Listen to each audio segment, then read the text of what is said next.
Girl, a podcast where we interview energy leaders in the space to uncover and find out more about their career and their life journeys.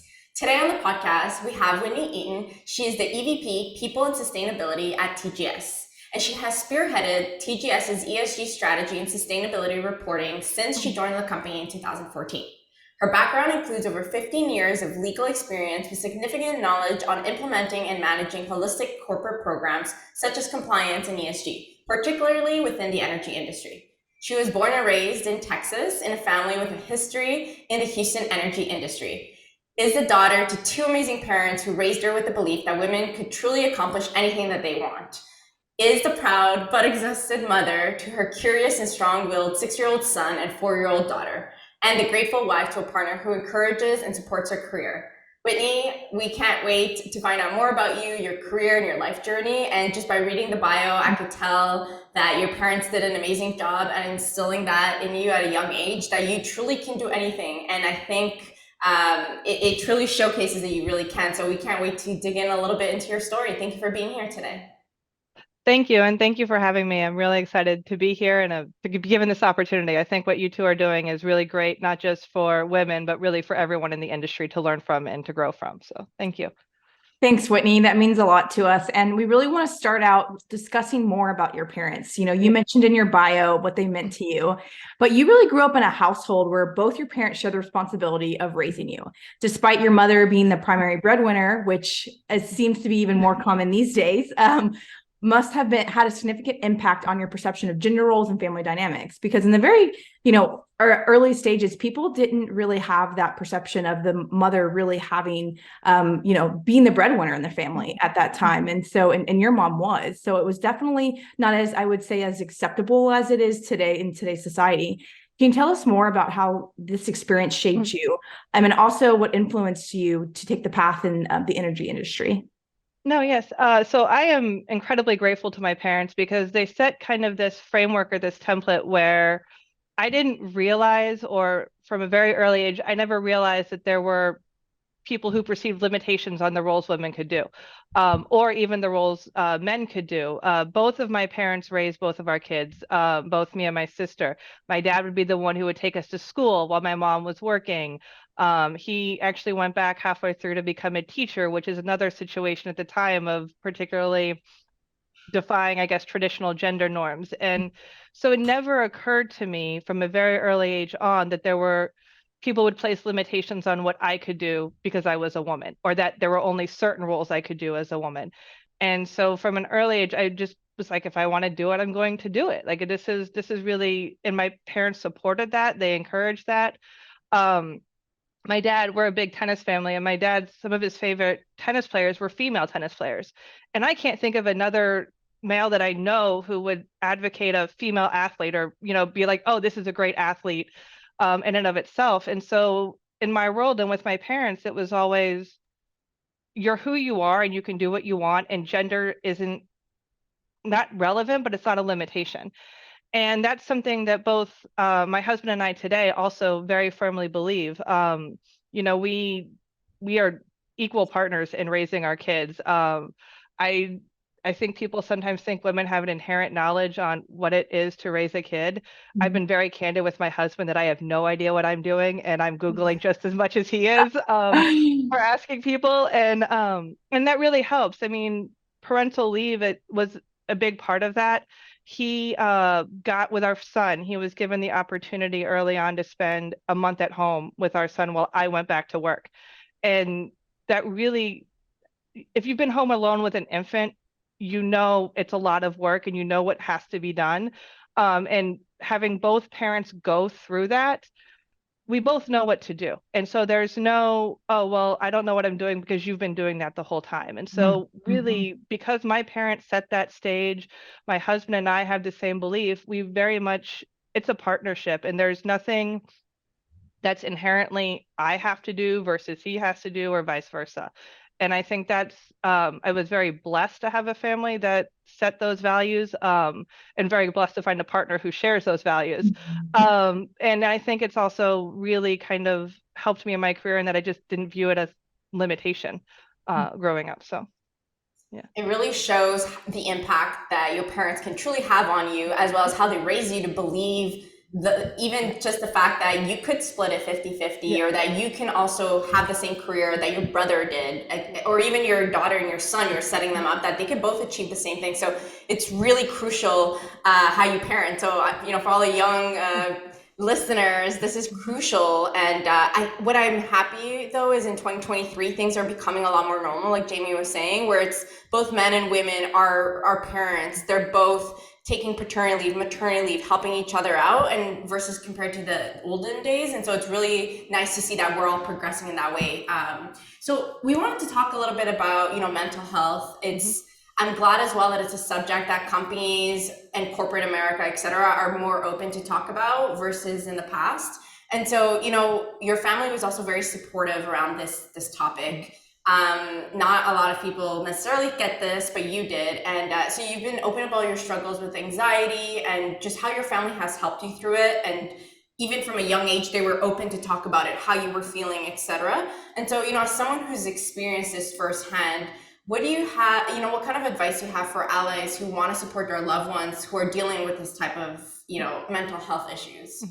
So I think first and foremost, we have to remove the stigma that mental health is something is wrong with somebody. Mental health is the same as physical health. I have struggled, as I said, with anxiety for most of my life. I had a great childhood. There wasn't any particular bad thing that happened. I was born this way, the same way people might be born with allergies or bad vision or something else. This is just something that I have to deal with and learn and to adapt from. And my family has always been, it was a struggle at first to understand this, because we're talking 80s, 90s, mental health wasn't something you talked about. Or if you went to therapy, it was because something horrible happened to you. Nothing horrible. I mean, we went to therapy. I'm a big advocate of therapy. I view it the same way as your physical health. So let's say I have a cough. I might take some over-the-counter medicine or something and, rest for a day or two. If it gets worse, I'm going to go to a doctor. And then if it gets really worse, I might go to a hospital. And I think we have to view mental health the same way. Everybody might have a bad day. You might have a day where you just don't feel up to doing something. That's fine. That's normal. Everybody has those. If you start consistently having that, then you need to get help. This isn't something you need to figure out on your own. You wouldn't figure out a cold or a flu on your own. So you shouldn't have to do the same with your mental health. And I think we need to recognize that. I try to be very aware with my team. I think mental health days, whatever you want to call it, are just as important as physical health days, if you will. And we have to take the breaks. We have to recognize it. I'm a big believer in therapy in terms of just going and finding a doctor and talking to and encouraging it, just because it gives you a sounding board and it can help normalize what you are going through and make you feel less alone. And so for me, it's just the biggest thing we as allies can do, that I can do as either a leader in my organization or with my family and friends, is encourage people to get the support they need and not stigmatize it and not treat it like there's something wrong with doing that. I really think I'm a huge advocate of just taking care of your mental health the same way you would take care of your physical health. I wish insurance companies and more companies recognize that, and therapy was better covered under insurance. That is something I think we still need to work for as a society. But I do think, companies are getting better, and there's still a lot of work to be done about recognizing that mental health and having the time to take care of yourself and sort through whatever you're dealing with is important, and understanding why you might be going through something. I mean, it doesn't have, I remember, so I got married, we had our son, and we bought our house all within a year of each other. And these were all really big events, and they were all very exciting events. And I remember after they all happened, I had this lull where I was just really not upset, but I just wasn't excited about anything. And I was talking to a therapist, and they said, yes, it is extremely common after you go through major social exciting events like that for you to have a dip in your energy level or your emotion. And just talking to someone who sit there and said, what you're going through is normal. There's nothing wrong with you. This is normal. Here's how you can cope. It's phenomenal. And this is, we're not talking like anything horribly tragic, but understanding that balance and having access to those resources, I think, is incredibly important for people. And so I encourage people to talk to someone, whether or not you have anxiety. I think therapy can be beneficial. So I'm just so glad you broke it down in that way. I really like your approach on like, yeah, if you had a cold, you would take some over-the-counter medicine if it got worse. And it's so true because yes, we all do go through a time where we're like, oh God, today's just not the day. That doesn't exactly mean right directly you have depression. It's just like, yeah, we all go through those, but a lot of times we don't know what other people are experiencing. And if we don't talk about it, we think we're abnormal when, to your point, it's very normal, especially when you go through life-changing events, like you mentioned, getting married, having a child. All of those things are going to bring very different emotions. And if you're not talking to people about it, then you're going to feel alone. So I just think it's really important. And I really love the way that you describe that. So thank you so much, Whitney, for sharing. Let's talk about your college journey. Let's go back 20 years ago or however long it was, and let's bring that back up. You started out studying public communications, and then you ended up going to law school, and you fell in love with DC. Looking back, you mentioned that you would do things differently when we spoke with you last, and if you could, you would also try to normalize real world experiences before making a big decision like studying for a specific career. Looking back on that now, what kind of advice would you give to those listening if you knew kind of the experience that you went through, taking that feedback? What would you have done differently? I would have picked a completely different degree. I loved my college. I thought it was great. I would have picked a completely different degree. I grew up in an environment where I went to a very good public school, but everybody who went to school went to college. That was just what you did. And so your entire junior high school experience is geared towards the end result of going to college. And then you get to college and you're like, okay, what do you want to do with the rest of your life? And I don't know what I want to do with the rest of my life. I've been focusing on getting to college and I don't know what's out there. And not only do you not know what jobs are out there, you don't know the implications or the lifestyles associated with certain jobs or careers. And so I really think we put a lot of pressure on kids to get to college, but we don't really tell them what the real world is like. And then we dump them in an environment that has, fewer restrictions. You don't have necessarily a family or support system there. You don't really have a told end goal of like in high school where your goal is to get to college, and we're like, just figure out what you want to do with your life. I picked public communication because it sounded like a cool major and I liked what some of the course titles were. I got very lucky in choosing law school and that law school was the right fit for me. I have a lot of friends and I have family members who did the same as me, worked their way, got to college, and then were like, I don't know what to do, and either dropped out or weren't successful initially, and then spent a couple of years working, spent a couple of years out in the world, and then went back to college or went back to a different learning environment to figure out what they wanted to do and do that. So I think we need to realize college is not and should not be the end result for everybody. And it may not be something we should be doing right after high school. There is nothing wrong with spending a year or two after high school out in the real world, learning a trade, working, doing something else, and then making a conscious decision of where you want to go to school and what you want to do. Because I think right now we force people into making decisions when they're not fully informed. And I got lucky, but I know a lot of people who struggled a lot more in their 20s than they probably would have if they had been given a true opportunity. I mean, there's a negative bias towards not going to college that I think we just need to eliminate. Mm-hmm. There's a negative bias towards people who take a break between their learning to either live their lives or experience something different. All of those experiences are just as valid as a college education, mm-hmm. if not more so. And there's a lot of things you can learn without being in college that will make you a very successful and fulfilled person in life that I think we need to import. So I don't really practice what I preach in terms of I got very lucky, but I got very lucky with law school. I mean, college was 4 years of me growing socially, but not really advancing myself professionally. And if I'd gone back, I would pick completely different degrees, knowing where I'm at now and than I did then. But I think for a lot of people, I think we just need to realize, and schools need to, if we could do a 13th year where you just worked and not like in an internship where they give you a sanitized version of what the job is going to be like. I Yes. think that would help. Like you would see, my husband, he's a big communication. He actually should have done the communications major, but he wanted to do broadcasting. And I was like, I love you. You'd be great at broadcasting, but there's not really a career market out there right now. I mean, it's a very difficult area to get into. Mhm. And so you need to also know the implications of the degrees and the jobs you're getting and the job and the lifestyle you would get afterwards. And I think that's just as important. So we can't really sanitize that whatever degree you get, you're going to have a great job. That's Mhm. really not true. So I don't know, that's kind of my thoughts on that. Well, I echo everything you're saying because everyone listening, at some point when they're picking even their degree, a lot of us, I'd say a good majority of us, didn't know what we were going to do, or even what does an engineer do?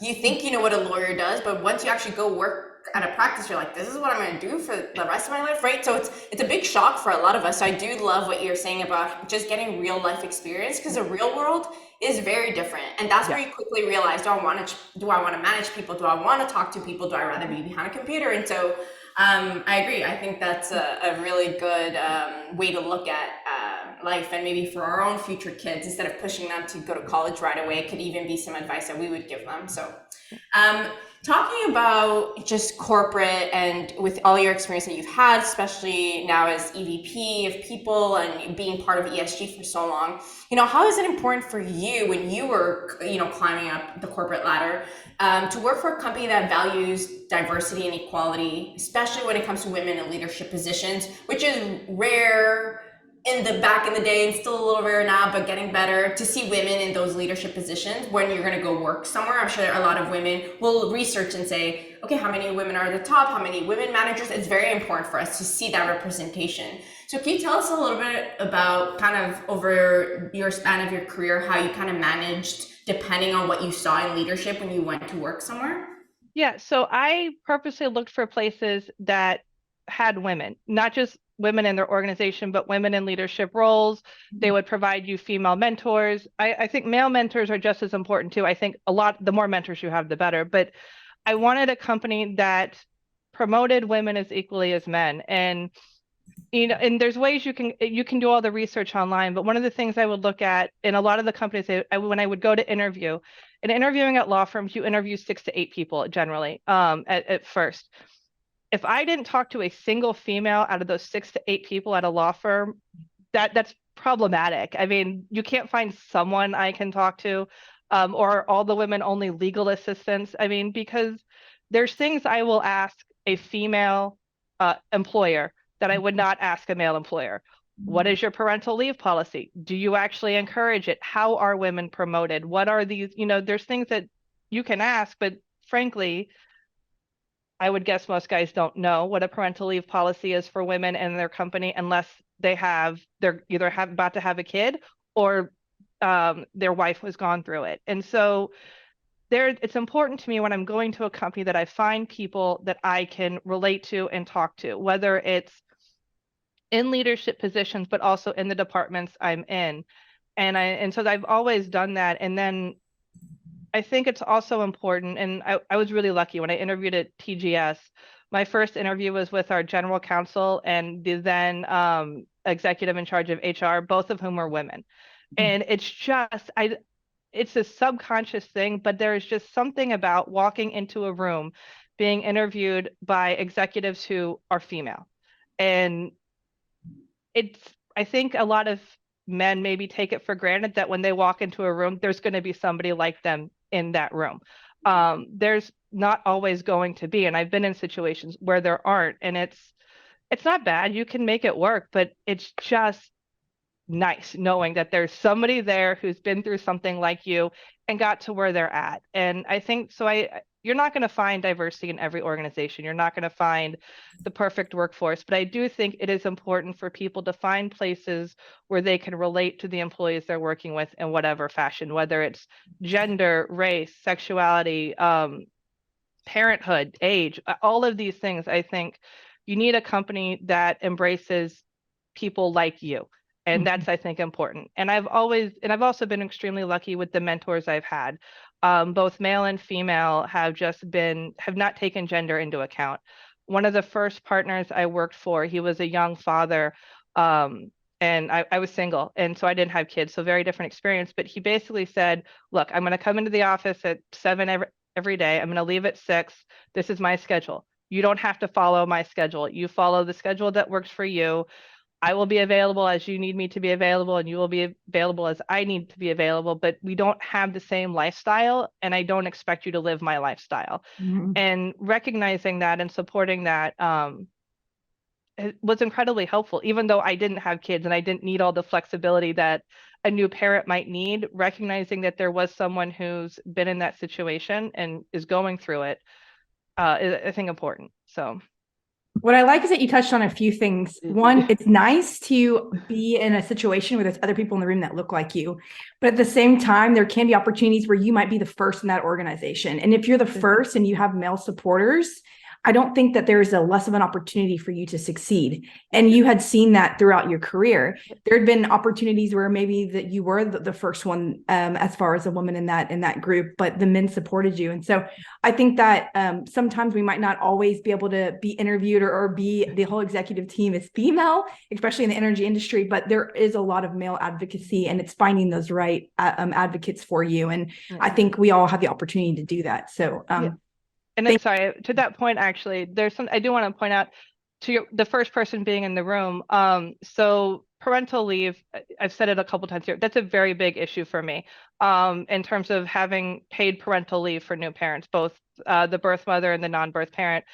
And when I first joined TGS, we didn't in the US have a paid parental leave policy. And I went through it at the company with both of my kids with the policy we had, which is was very standard in the energy industry.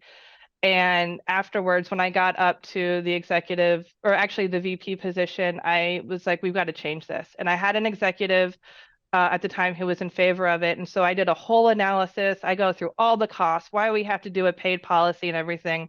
I walk into our CEO's office and he was like, we don't do that. Like, we should absolutely do that. Like, this is what we should do.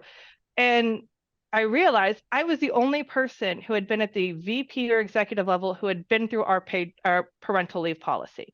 So it wasn't that they weren't open to it. Nobody had experienced it. And so no one thought to raise it. And so my only regret is I wish I had said something before I had my kids. But I mean, like, it's one of those things where I do think you are right. If you are the first person in the room, take advantage of that and find out what was a struggle for you that you might be able to shed light on for the other people in the room to understand, because it's not that they may not be opposed to it, they just may not realize. Yeah.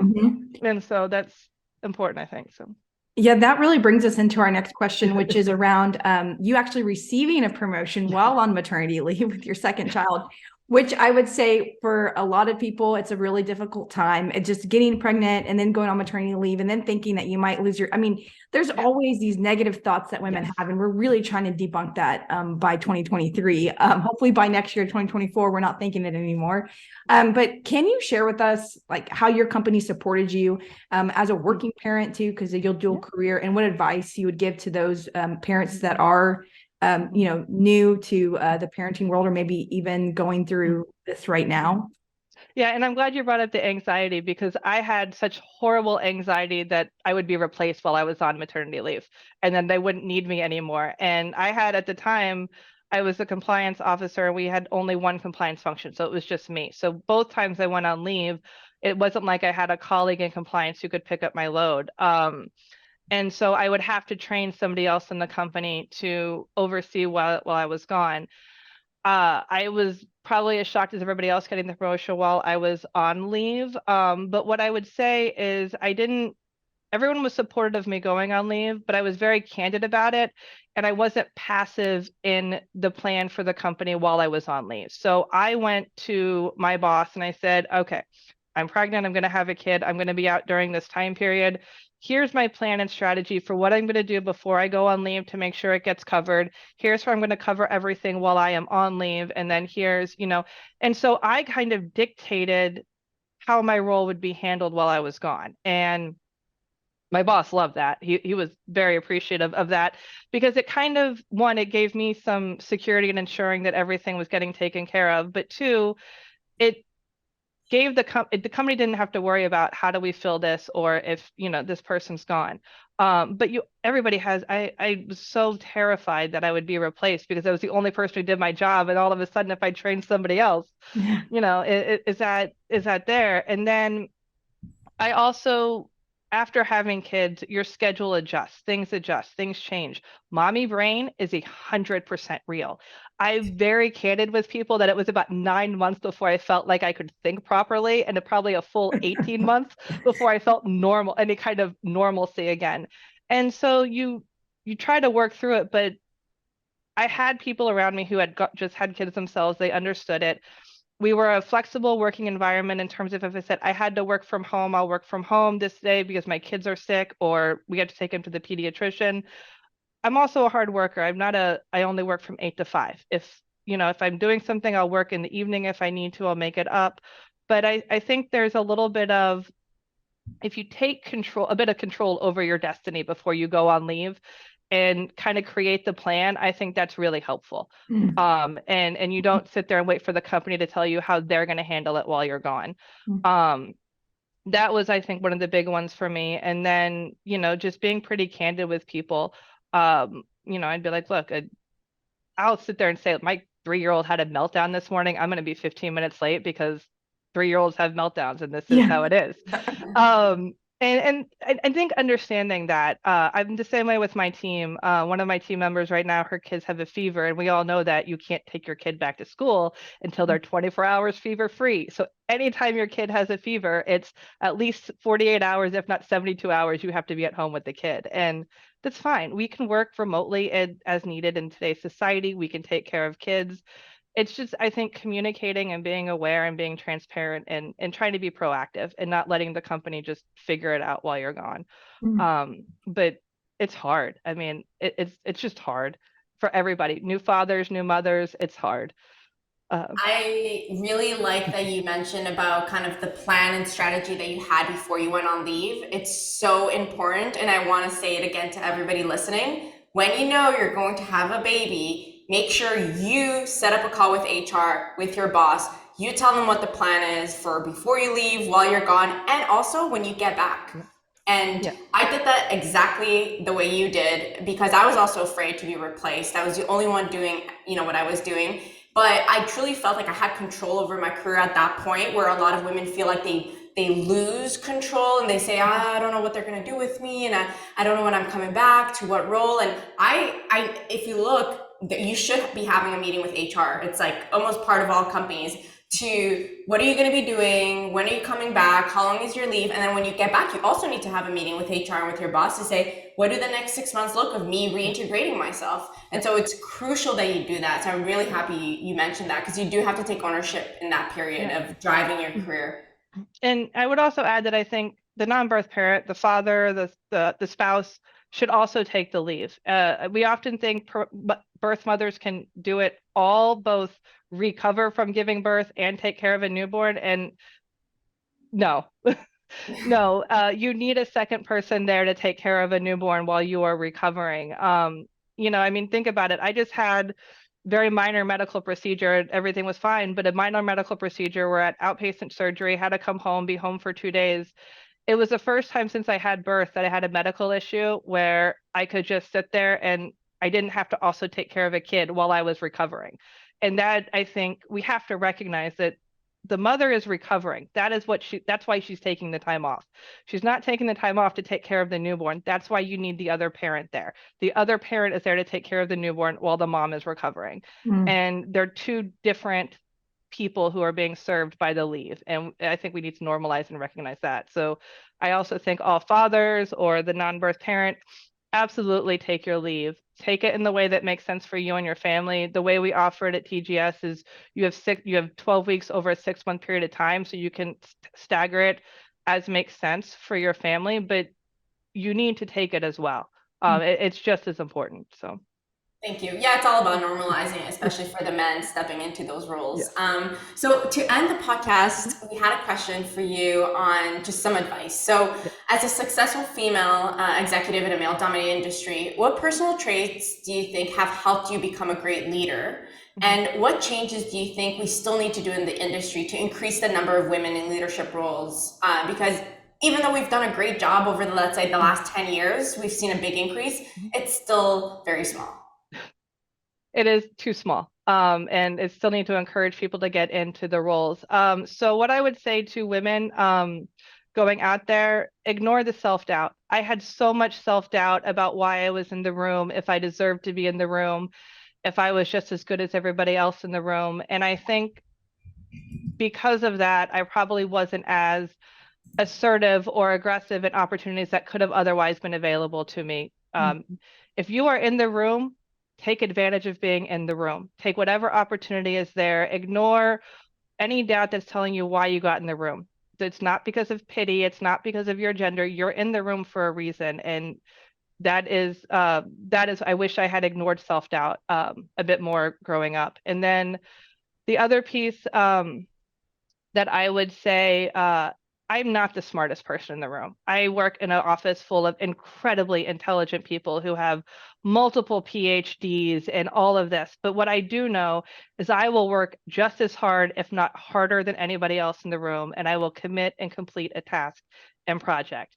And so you don't have to be the smartest person to be successful. I think hard work and being dedicated and fulfilling your commitments is just as, if not more important than how smart you might be in any technical skill. And I love people on my team, and I love working with people who take the initiative. They sit there and say, okay, what is it we're trying to solve, and how can I help you do that? And not just, oh, you asked me to do this, I'm just going to do that. And I really think that's part of the things that I've just inherently done. But as I work with women, I tend to think, I'm not trying to stereotype people into certain categories, but the women I have worked with have a really good understanding of how to solve problems. I don't know if it's women who, just because they've been taking care of kids or not, but they can see something from start to finish and how to accomplish something. That is a great skill. It doesn't matter what field you're in, but being able to see how something works from start to finish and accomplishing it, you'll be successful in whatever industry you are if you can prove that you can do that time and time again. So that's my advice to people, is just hard work is what you really need. So Whitney, I don't know a better way to close than that. I think throughout your whole podcast and your journey that you have shared with us, you have given so much great advice, especially on being a parent and how companies can support you and how your partners can support you. And that's just like invaluable information. So we just really thank you for coming on. We're really proud of where you're at today, and for you to also overcome so many of those mental challenges too, the mental health challenges, and you sharing that means a lot to us, especially in this time in our world where that's a growing, I would say a growing issue as far as people not communicating it. So thank you for opening up, and we really appreciate your time today. And thank you for sharing your journey with us on the podcast. Well, thank you both of you. And I really appreciate being given the opportunity to talk about my experiences in my life, because again, the self-doubt will tell me that I'm not one of those people who have warranted that yet, but I do think what the two of you are doing is absolutely amazing for both women, for our industry, and overall for, just society. So thank you, and keep it up. Thanks, Whitney. And if you liked this podcast, please like, subscribe, leave us a comment. We'd love to hear from you. And if you hadn't had a chance to check out on your website, we'd love to have you join us and see us there. And you can always leave us a message at our contact us. So thank you. See you on the next one.